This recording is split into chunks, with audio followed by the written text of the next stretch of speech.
Good morning, good morning. At ito magpapasingaw tayo kung pwede nang pasingawin. Ang pagpapasingaw natin ng ating bed pag nakita natin na fully ramified ay doon tayo magpapasingaw. Kung ito ay fully ramified na ika 5 days o pwede natin pasingawin. O kaya ika 7 days doon. So depende basta makita natin na fully ramified.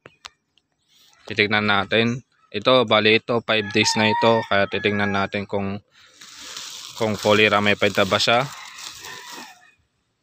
Silipin natin muna. At maganda yung ano niya, nagpapawis-pawis. Ibig sabihin ay maganda yung ating binhi. At sobrang lamig. Ngayong panahon ay malamig talaga. Halos tumataas yung aking balahibo sa sobrang lamig. Ayan. Ayan. So malamig yung ngayong umaga, sobra. Tignan natin kung okay ba yung ating patubong bulba. At ito, titingnan natin muna. Iyan na natin muna yung ilaw niya.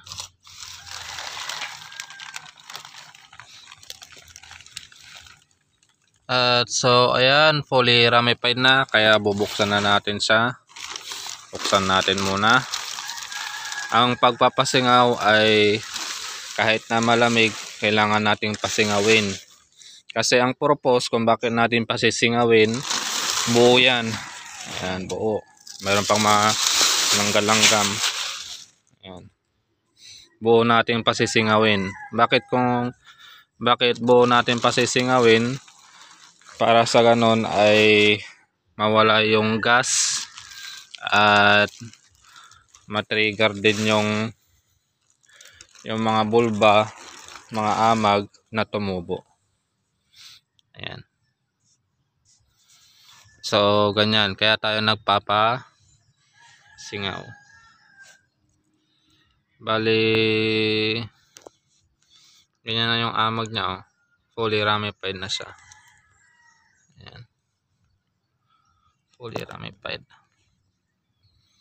So nagkakaroon na siya ng mga pinheads. Ayan 5 days pa lang meron na siyang mga pinheads. Ayan marami na rin siyang mga pinheads. Nakikita ko marami na siyang mga pinheads. Ayan, pasisingawin natin. So nagkaroon siya ng mga green molds. Pero okay lang yan.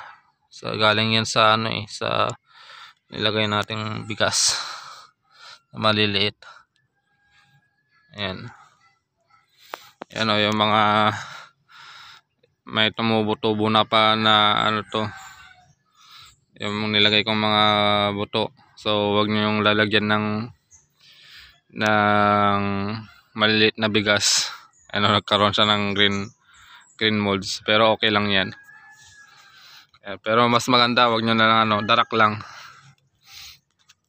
Ayan So fully ramified na siya, nagkakaroon na siya ng pinheads. So papasingawan na natin. Pati doon sa baba nagkaroon na siya ng ng mga pinheads. Sa baba. Tingnan din natin sa kabila.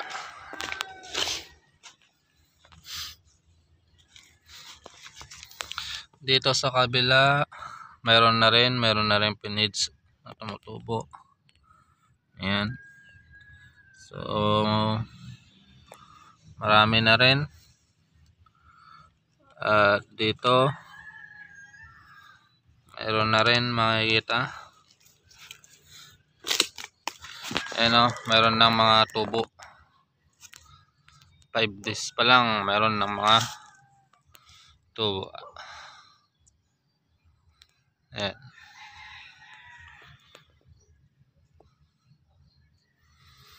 Ayan, meron na siyang mga pinheads.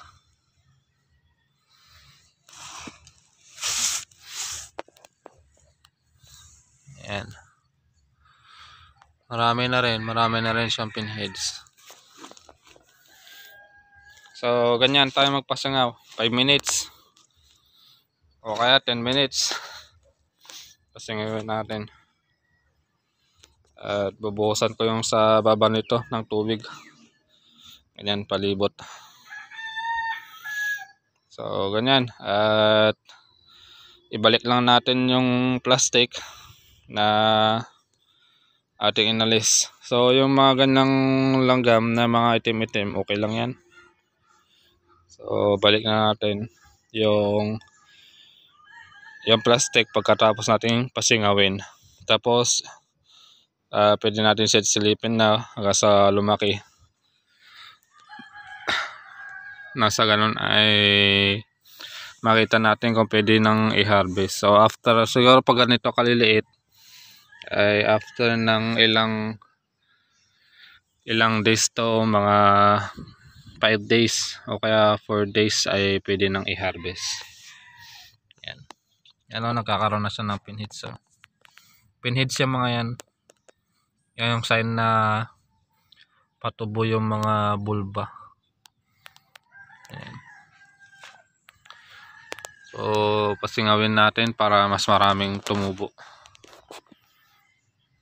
At so, yan lang. At God bless sa inyo lahat. Ito yung update natin. Bale, ito ay kulang-kulang na 2 meters. Yan, mga kulang-kulang na 2 meters to.